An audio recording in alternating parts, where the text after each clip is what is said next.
Em nome do Pai, do Filho e do Espírito Santo. Amém. Que Nosso Senhor e Nosso Senhor Jesus Cristo possa suprir as deficiências de minha exposição. Então, meus caros, vamos continuar a série aqui.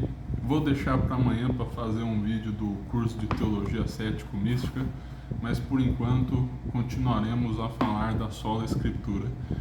Eu acho que poderíamos considerar como se fosse um curso de sola Escritura à parte, baseado aqui no livro de Dave Armstrong, sem argumentos bíblicos contra a sola Escritura. Estou usando edição Cristo e Livros como referência. E já expliquei para vocês, na primeira parte eu falo de temas livres, assim, né, das reações de protestantes quanto ao tema, e depois eu comento mais literalmente o livro. Bom, então, outra observação importante que me ocorreu agora sobre este curso, eu acho que podemos chamar de curso, ter aulas autossuficientes. Eu acho que é muito importante ver ao menos a primeira aula. Se você não a viu, é bom rever, mas se bem que eu acho que dá para entender bastante vendo vídeo a vídeo. Você vai conseguir pegar o fio da meada, mas eu vou fazer algumas referências sim. No curso de Teologia Cético-Mística, por exemplo, cada tema era mais fechado. Neste daqui, nem tanto. É uma sequência e vou retomar um pouco o que foi dito anteriormente. Na primeira aula fiz algumas observações gerais sobre o que eu acho desse livro. E os argumentos também, com frequência, são repetidos e referenciados de outras aulas. Mas se você está com preguiça de procurar aí no canal, ver a primeira aula sobre a sola Escritura, eu acho que dá para entender a aula, sim, dá para aproveitar bastante. Aí vai de você, de como vai aproveitar o vídeo. Bom, então vamos ao merchan tradicional, né? Pedir para vocês se inscreverem aqui no canal da Editora Assunta, curtir o vídeo, compartilhar com seus amigos, comentar aí embaixo, dar sugestões. Eu estou cogitando escrever futuramente um livro contra a sola Escritura, outros temas apologéticos. Deixem suas sugestões aí embaixo. Lembrando também, na descrição tem vários links úteis. Tem o curso de Teologia Cético-Mística, já tem mais de 35 horas de curso sobre vida espiritual católica. Tem também o link de nossa loja, de nossos livros aqui da Editora Assunta. Já tem o Nossa Senhora de La Salette e Outros Fatos Extraordinários, organizado por São João Bosco. E tem a novena do Padre Rousselot aqui junto também. E o livro que eu escrevi, Comentar as 15 Orações de Santa Brígida. Então vejam aí na descrição. Então vamos lá, meus caros. E também, já deixando claro nesta aula, o título dos vídeos vai ser uma tentativa de resumir o conteúdo geral da primeira parte, depois alguma menção ao livro do Dave Armstrong e o número dos itens aqui. Já fizemos 11 itens, são 100 itens. Então temos uma longa caminhada pela frente. Vou ver se eu faço do 12 ao 20 hoje. Esse é o planejado, mas pode ser que eu faça menos. Bom, então vamos lá. Queria comentar com vocês um argumento muito inusitado que eu vi.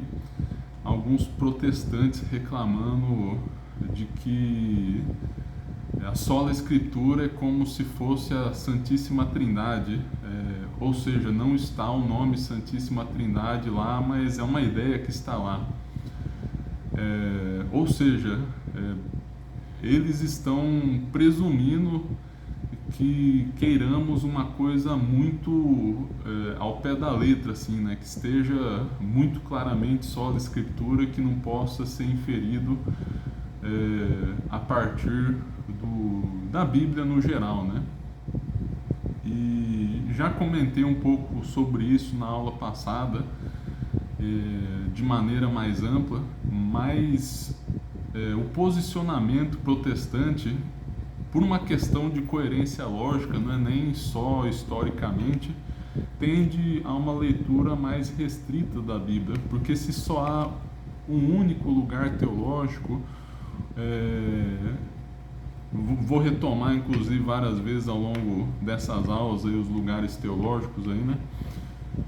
Se só há um único lugar teológico, uma única regra de fé como a Bíblia, então não tem um outro meio para enfim, né? Complementar e ajudar a entender a Sagrada Escritura. Então é necessário que seja mais claro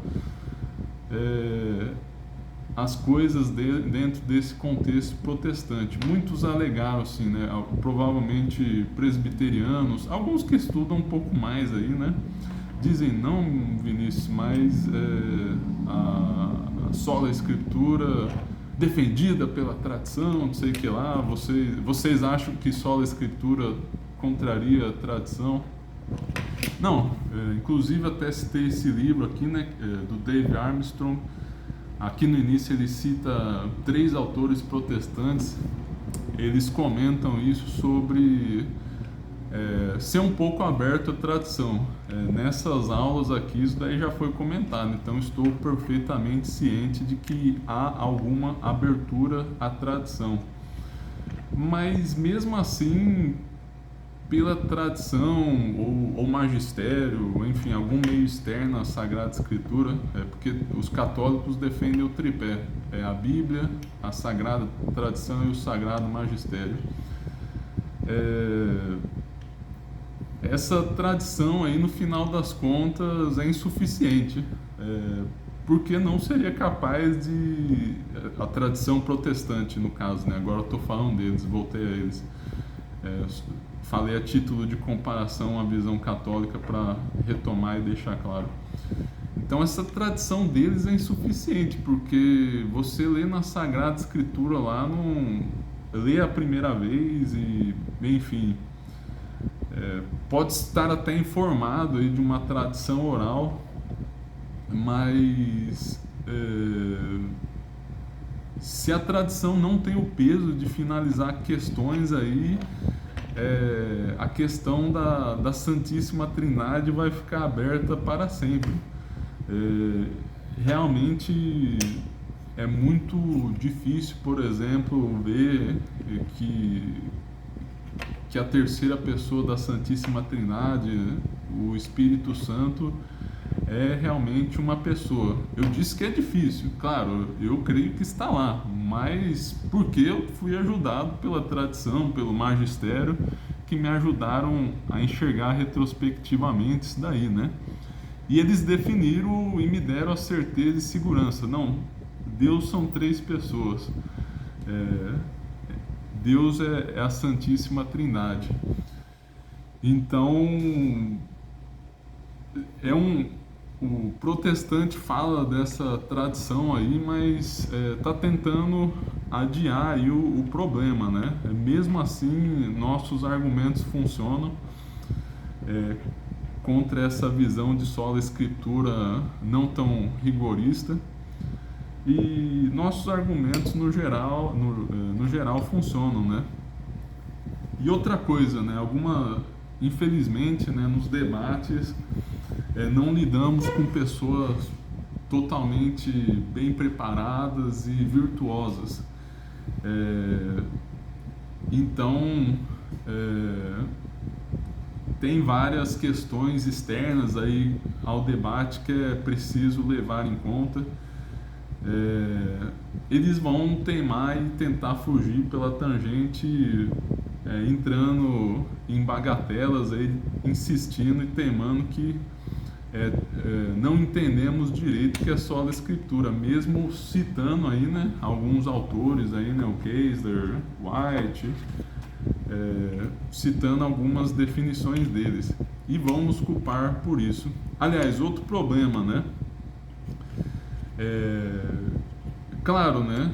O ideal é que peguemos os melhores protestantes para rebater, não os piores, mas a maioria da nossa referência no Brasil são os protestantes neopentecostais, daqueles bem vulgares.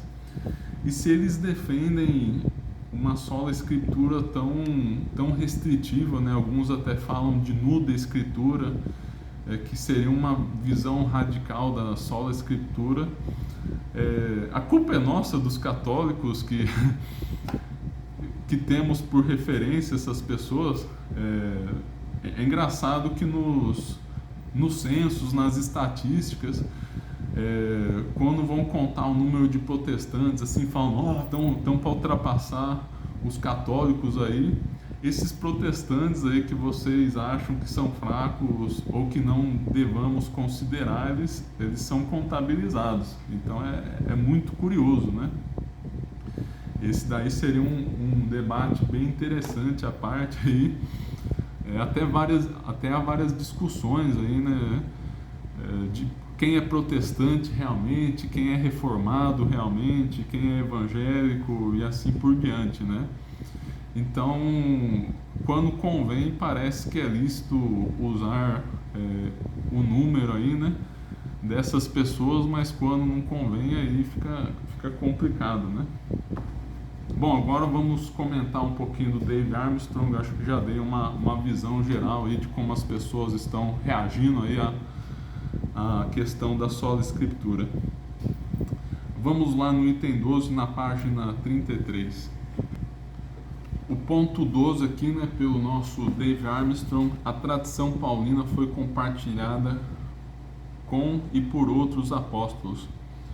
Tessalonicenses foi transmitido parcialmente escrito por Silvano e Timóteo, também de acordo com 2 Tessalonicenses, capítulo 1, versículo 1. Paulo, como suposto autor principal, frequentemente usa o plural nós ou nos. Deixa eu até pegar aqui a Sagrada Escritura aqui. Que é o seguinte, já vou explicando enquanto eu busco o versículo. Essa carta aí,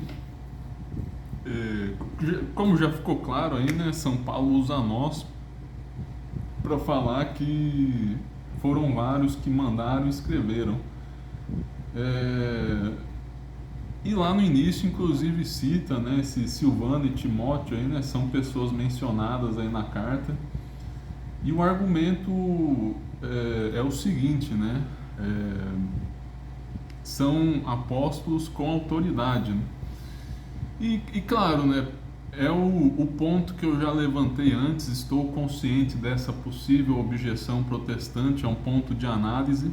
Por um lado, poderíamos interpretar o seguinte: não, eles têm autoridade porque eles estão escrevendo a Bíblia, estão falando em nome da Bíblia. Por outro lado, a outra interpretação é possível e bastante razoável também. Ou seja, que a própria revelação de Deus, pois a carta aos Tessalonicenses revelada por Deus, a própria carta estaria sugerindo aí, a própria palavra de Deus estaria sugerindo que eles têm uma autoridade independente, uma autoridade por si mesma, por assim dizer, claro, né, por si mesma em relação à Bíblia, mas não em relação a Deus, né, porque toda revelação se une e tende a Deus, né? Acho que deu para entender o que eu quis dizer, né? Peço desculpa qualquer confusão. E então fica sempre essa questão aí, como resolver essa ambiguidade aí, né? Até pelo que dissemos lá no início, o protestante tem uma posição que requer mais uma clareza. E se há uma ambiguidade quanto a isso, como interpretar? O Dave Armstrong preferiu aqui a segunda opção, de que a Sagrada Escritura, com esse modo de escrever, está dizendo que há uma autoridade além dela, que o discurso deles é autoritativo. Então, 1 Tessalonicenses 1:1, Paulo, Silvano e Timóteo, a igreja dos Tessalonicenses, reunida em Deus Pai do Senhor Jesus Cristo, a vós a graça e paz. Então, o nome desses apóstolos aí consta. Aí eles citam um versículo, 2 Tessalonicenses 3, versículo 6 a 7. Acho que já citamos aqui. Nós vos ordenamos, irmãos, em nome do Senhor Jesus Cristo, que vos afastei de todo irmão que leve vida desordenada e contrária à tradição que de nós recebestes. Bem sabeis como deveis imitar-nos. Não vivemos de maneira desordenada em vosso meio. E aqui, nesse verso, inclusive, o Armstrong traz um versículo que cita expressamente a tradição, né? Então não é só o ordenamos, nós ordenamos, esses verbos aí que onde teríamos a suposição de que a própria Sagrada Escritura atribui alguma autoridade a eles. O próprio versículo aqui é bastante esclarecedor. Fala que devem ser obedecidos em razão da tradição confiada por eles. Bom, vamos ao capítulo 2, tradição oral e deuterocanônica, item 13. Esse capítulo 1 era tradição bíblica e apostólica comparada com as tradições falsas e corruptas dos homens. Então, este capítulo aqui, para fechar, no geral, faz alguma menção, geralmente, né? Faz alguma menção explícita à tradição. Agora, no item 13, tradição oral e deuterocanônica. O Novo Testamento cita tradições não explicitadas no Antigo Testamento. Achei muito interessante essa observação do David Armstrong, de que o Novo Testamento traz conteúdo que não estava no Antigo. E claro, né, no sentido não de falar da vinda de nosso Senhor Jesus Cristo imediatamente, mas de explicar coisas que aconteceram na época de Moisés. Então o argumento assim tem uma sutileza, mas realmente tem um certo poder de convencimento. É que os exemplos vai ficar um pouco mais claro. Esse daqui é bem conhecido, né, que está no Evangelho. E foi morar numa cidade chamada Nazaré, para que se cumprisse o que foi dito pelos profetas, será chamado Nazareno. Esse será chamado Nazareno aí, várias Bíblias, vou ver até a minha de Jerusalém aqui, várias Bíblias até falam que é um trecho muito difícil, parece que não há referência no Antigo Testamento. Aqui, achei aqui,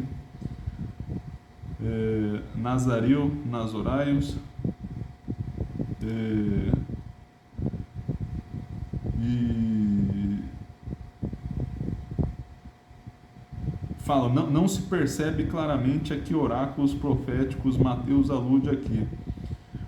Pode pensar-se, claro, alguns levantam a hipótese, alguns estudiosos, aí vai citar Josué 13, versículo 5 e 7, em Nazer, ou em Néser, rebento, Isaías 11:1, ou de preferência em Nassar, guardar, ou de Nassur, o resto. Mas a Bíblia de Jerusalém preferiu tentar levantar alguma hipótese aí, né? Levantou as várias hipóteses possíveis, até pelo que falamos, né, que no Antigo Testamento, aliás, no hebraico, as palavras escritas não têm as vogais, só as consoantes. Então essas várias hipóteses aqui são especulativas, é difícil realmente chegar a alguma conclusão. E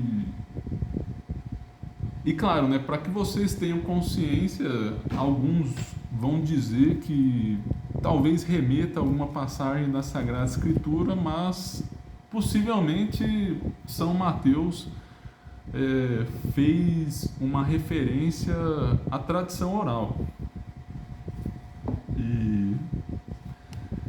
E essas são as duas possibilidades. Mas tem outras também. Tem uma interessante aqui de 2 Timóteo 3, versículo 8. Assim como Janes e Jambres se opuseram a Moisés, esses homens também se opõem à verdade, homens de mente corrupta e falsa. Esses dois homens não podem ser encontrados na passagem em questão do Antigo Testamento, Êxodo capítulo 7, versículo 8, ou em qualquer outro lugar do Antigo Testamento.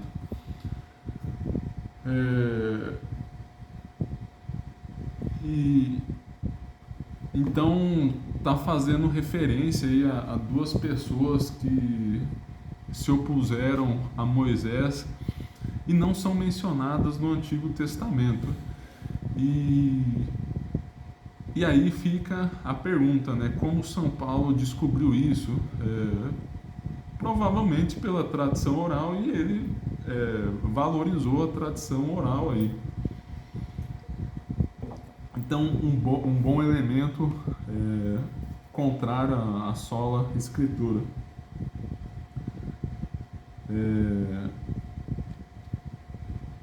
Tem o Carta de Judas aqui, acabei não retomando aqui na aula, mas parece que a Sagrada Escritura, principalmente na Carta de São Judas, faz referência ao livro apocalíptico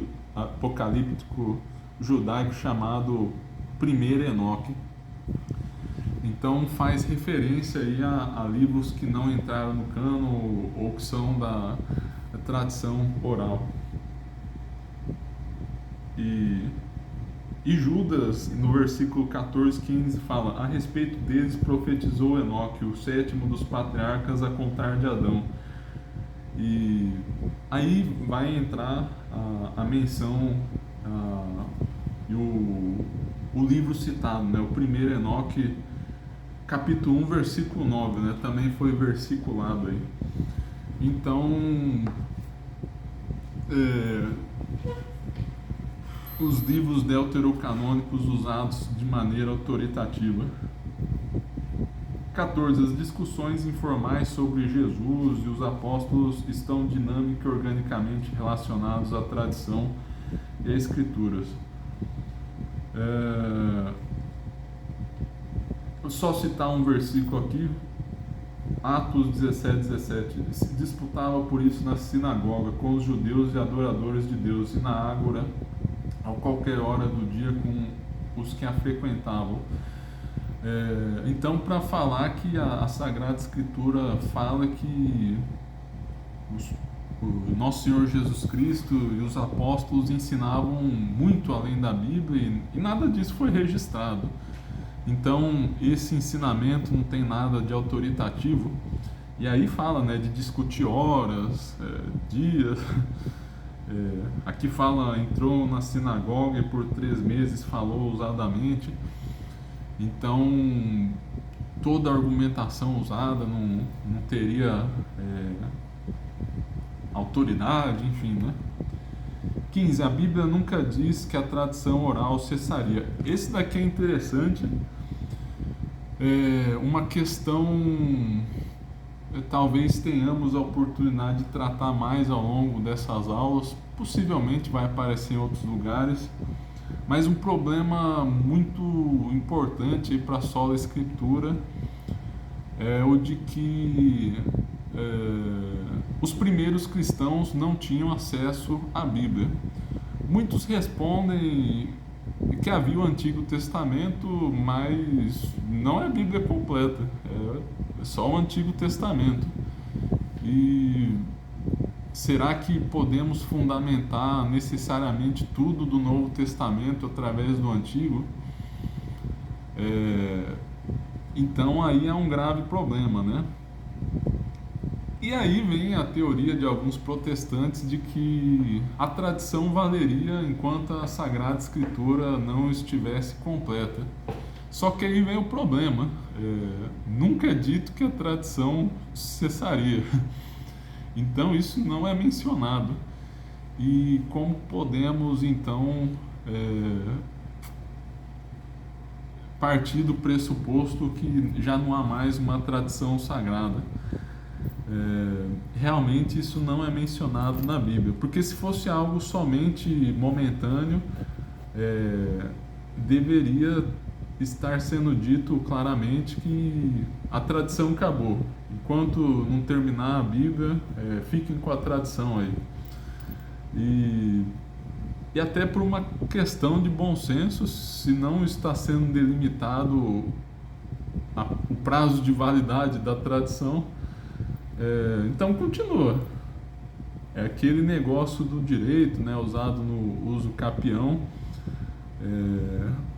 O estado das coisas como estão devem continuar por via das dúvidas. Então, se tem a tradição aí, ninguém veio para encerrar. Se nosso Senhor Jesus Cristo não a encerrou, ela continua. 16. O Novo Testamento frequentemente cita livros deuterocanônicos. Só vou citar um exemplo, ele traz uma lista ampla só do Evangelho de São Mateus, mas compilando assim, menção a todos os livros deuterocanônicos, até trechos de Daniel, né, da Susana, que não estão presentes na Bíblia protestante. Por exemplo, Mateus 27, versículo 43, faz menção à profecia do livro de sabedoria. Vamos ver se eu acho aqui rapidinho. Estou usando a Ave Maria online, acho que é mais rápido aqui, mas enfim, talvez seja mais demorado que... Eu acho que eu vou virar aqui mesmo na minha Bíblia de Jerusalém, já que ela está aqui do lado. E, claro, eu não revisei para essa aula, estou lembrando de cabeça, mas se me lembro bem, uma Bíblia aí de Calvino, alguma coisa do gênero, não sei se era um comentário dele, onde ele falava desse versículo. Ele reconhecia que em Mateus 27, versículo 43, havia assim a menção ao livro da sabedoria, ou seja, um livro deuterocanônico.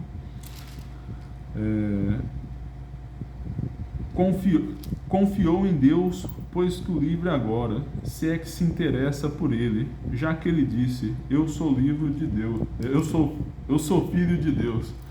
Já estou até me confundindo aí com tantas afirmações protestantes aí descabidas aí. Se bem que, enfim, né, em sentido metafórico, nosso Senhor Jesus Cristo pode ser considerado o livro, né? Mas enfim, né? Ele é a palavra de Deus aí no caso. Bom, vamos lá ao livro da sabedoria. Capítulo 2, diz entre si em seus falsos... é em 12. A partir do versículo 12. Cerquemos o justo porque nos incomoda e se opõe às nossas ações. Nos censura as faltas contra a lei, nos acusa de faltas contra a nossa educação. Declara ter o conhecimento de Deus e se diz filho do Senhor. Ele se tornou acusador de nossos pensamentos, basta vê-lo para nos importunarmos. Sua vida se distingue da dos demais, e seus caminhos são todos diferentes. Ele nos tem em conta de bastardos, de nossas vias se afasta, como se contaminassem. Proclama feliz o destino dos justos, e se vangloria de ter a Deus por Pai. Vejamos se suas palavras são verdadeiras, experimentemos o que será do seu fim. Pois se o justo é filho de Deus, ele o assistirá e o libertará das mãos de seus adversários. Experimentemo-lo pelo traje e pela tortura, para apreciar sua serenidade, examinar sua resignação. Condenemo-lo a uma morte vergonhosa, pois diz que há quem o visite. Nossa, esse versículo, essa passagem aqui é de uma beleza realmente excepcional. Um dos primeiros livros que eu li da Bíblia foi da sabedoria e realmente, nossa, é um livro belíssimo, né? E não tem como não ficar tocado, impressionado com essa profecia dos fariseus perseguindo nosso Senhor Jesus Cristo, né? Aliás, dos judeus no geral. E realmente está descrevendo muito claramente nosso Senhor Jesus Cristo aqui, né? E lá em São Mateus, lá em 27:43, é dito, né? Vamos provar o justo, se é verdade que ele diz, Deus virá em seu socorro. Claro, estou dando uma parafraseada aqui, ó, já encontrei de novo. Confiou em Deus, pois que o livre agora, se é que se interessa por ele, já que ele disse, eu sou filho de Deus. Então vejam só a força dessas palavras. Então, para dizer o seguinte, né, a Bíblia faz constante referência aos deuterocanônicos, que os protestantes, mesmo negando esses livros, a sua inspiração, devem então considerar como uma tradição, né? Então aí já seria um elemento muito forte aí contra o sola escritura. Que mais aqui? 17. Escolas concorrentes no judaísmo são análogas a denominações no protestantismo. O seguinte, como eu falei, ele tem muitos argumentos aqui no livro, alguns bem obscuros. Acho que muitos desses argumentos fazem referência a algum debate que provavelmente não nos é muito conhecido aqui no Brasil, né? E às vezes é até difícil entender direito o contexto no geral. Pelo que é dito aqui, parece que os protestantes, alguns, dizem que havia escolas de tradição no tempo de nosso Senhor Jesus Cristo e elas brigavam entre si, né? Que a tradição leva a brigas.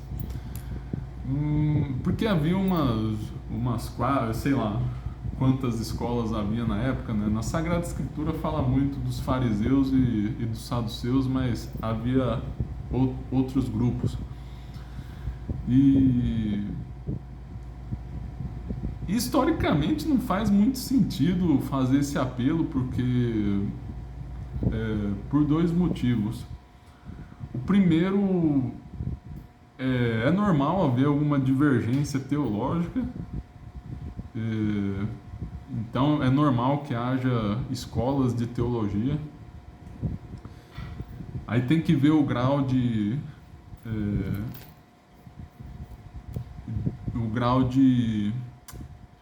divergência aí, né? Enfim, em relação ao dogma aí, para ver quem está dentro ou não da igreja. Na pior das hipóteses, a gente apenas avançaria ao terceiro lugar teológico que já é defendido pela Santa Igreja, ou seja, o Sagrado Magistério. Então teria que ter alguma autoridade estabelecida por Deus para encerrar as discussões. Mas, por outro lado, também historicamente sabemos que os protestantes argumentam que tem somente a Escritura como regra de fé e, como já falamos, tem pelo menos 8.000 grupos, 8.000 escolas divergentes. Então, a dificuldade de se entrar em um acordo é muito maior. E como já foi dito, em questões importantes, como, por exemplo, batismo ou não de crianças, isso tem uma consequência prática muito importante. Mesmo só a escritura aí, como já falamos, tem muitas variantes aí, tem vários graus de aceitação da tradição ou não. Vamos para o 18. A verdade profética divina sempre anda junto com a escritura escrita. Aqui vai dizer o seguinte, que nosso Senhor Jesus Cristo, ele cita o exemplo de Jeremias, mas eu acho mais forte o de nosso Senhor Jesus Cristo, que nosso Senhor Jesus Cristo, por ser Deus, obviamente, e enfim, também por ser um profeta, Tudo que ele dizia era revelado, inspirado e nem tudo foi escrito. E aquilo que ele não disse e foi para a Sagrada Escritura tem alguma importância, né? E até por isso seria bom uma tradição aí, né? Um colégio dos apóstolos para entender bem e tentar transmitir como posso dizer, né? Essas experiências que tiveram com o nosso Senhor Jesus Cristo, né? Isso daí também levanta um problema importante aí para a sola Escritura, né? Porque há certamente coisas que não foram escritas que são reveladas, inspiradas e no caso de nosso Senhor Jesus Cristo, certamente autoritativas. 19. Estar nas Escrituras não garante a obrigatoriedade vinculativa. Esse daqui é um item que eu entendi bem pouco. Ele faz menção a uma discussão. Vamos tentar ler o parágrafo mais importante aqui. Isso está implícito em alguns argumentos protestantes quando afirmam que todos os ensinamentos de Paulo, incluindo qualquer tradição por ele mencionada, foram mais tarde registradas em texto.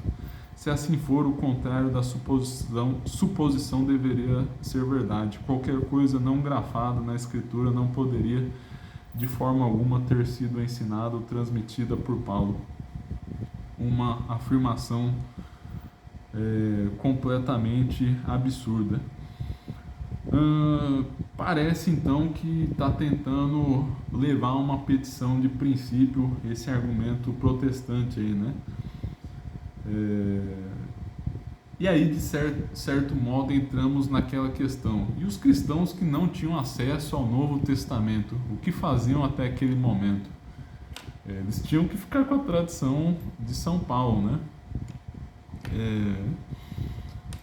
Então,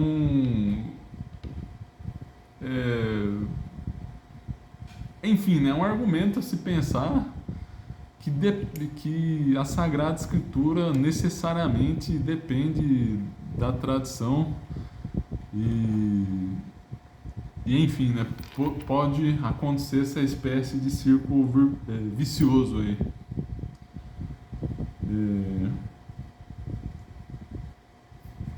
Vamos para o 20. A tradição oral é mais ampla do que as escrituras. Virtualmente, vou ler aqui o primeiro parágrafo. Seguramente não está claro, quer pela Bíblia, quer pela lógica, que o ensino oral de Paulo, aí cita 1 Coríntios 11:2, Gálatas 1:9. Vamos só ver um exemplo aqui que cita só o número. Gálatas 1:9, vamos dar uma olhada aqui. Como já vos dissemos, volto a dizê-lo agora: se alguém vos anunciar um evangelho diferente do que recebeste, seja anátema.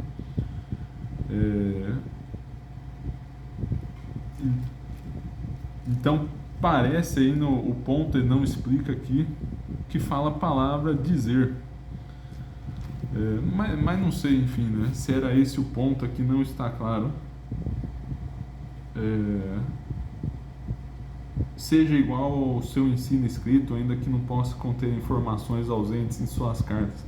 Podemos deduzir razoavelmente do testemunho patrístico posterior das indicações bíblicas que o ensino oral de Paulo concordaria com o seu ensino preservado na Bíblia, mas também quase certamente conteria alguns elementos ausentes nas Escrituras. Eu acho que ele citou, por exemplo, esse Gálatas 1:9 aí, né, que eu mencionei, para dizer que alguns ensinamentos podem coincidir, ou seja, foram ditos tanto pela tradição oral quanto pela Sagrada Escritura, mas não dá para garantir que sempre foi assim. Continuando, virtualmente tudo que sabemos sobre o ensino de Paulo encontra-se na Bíblia. No entanto, podemos mostrar que ele ensinou muito mais coisas possivelmente não registradas na Sagrada Escritura. O ponto 14 acima, por exemplo, mostra como ele argumentou e discutiu nas sinagogas ou em outros lugares públicos. E depois, no parágrafo abaixo, aí tem 2 versículos interessantes mencionados. Atos 19:8. Nos informa que ele ensinou em uma sinagoga por 3 meses, e por Atos 19:10 sabemos que ele ensinou no local diariamente durante 2 anos. Então, ensinou com autoridade fora da Sagrada Escritura. Acho que um dos pontos aqui que é o uso autoritativo além da Bíblia. E no último parágrafo desse ponto, que é o 20, há uma menção à discussão que já levantamos, né? Ao menos uma menção implícita que quem estava recebendo a mensagem aí o Evangelho pela primeira vez não contava com a Bíblia completa. Dependia da tradição oral. Então, voltando àquele ponto lá, vamos lá, 19:8. Paulo foi à sinagoga, onde durante 3 meses falou com intrepidez, expondo e tentando persuadir sobre o reino de Deus. 10. Isso prolongou-se pelo espaço de 2 anos, de sorte que todos os habitantes da Ásia, judeus e gregos, puderam ouvir a palavra do Senhor. Então vejam só, a palavra do Senhor igualada ao ensino de nosso apóstolo São Paulo. É até interessante, né? Já discutimos isso antes. Palavra muitas vezes é interpretada pelos protestantes como sinônimo de evangelho sem discussão, mas aqui é igualada ao ensino oral de São Paulo. E é muito estranho esse uso, né? E bem repetitivo na Sagrada Escritura. O ponto 21. A tradição oral autoritativa aparece com frequência no Novo Testamento. Já fizemos alusões a algumas passagens, alguns argumentos aqui são tanto quanto repetitivos, é difícil entender qual que é a distinção entre um ponto e outro, mas sempre bom acrescentar alguma coisa, né?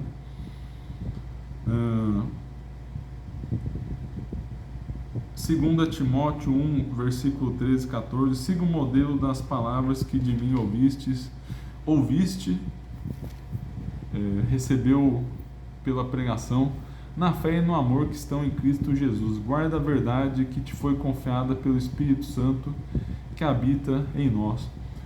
Então aí, novamente, aí fala da palavra oral, da pregação.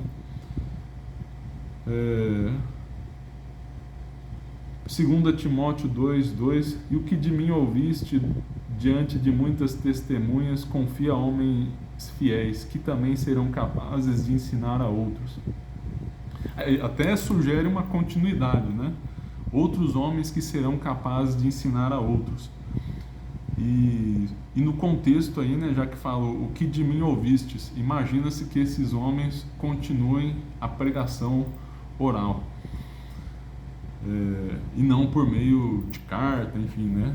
Seria a escrita. Então até recomenda que se continue, né? Até contrariando o que discutimos anteriormente, né? Daquele argumento protestante de que a tradição cessaria. Não, aqui até um versículo sugerindo que a tradição vai continuar. São João tem muitas expressões de ouvistes também, né? Tem vários versículos dele. 1 João 1, versículo 5.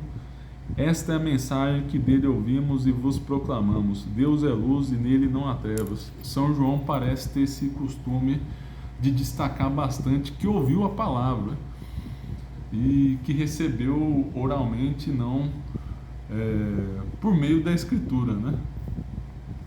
Então é isso, era até o ponto 21, encerramos o capítulo 2 aqui, que é a tradição oral e deuterocanônica. Espero que tenham gostado do vídeo, até a próxima, rezem por mim. Em nome do Pai, do Filho e do Espírito Santo. Amém.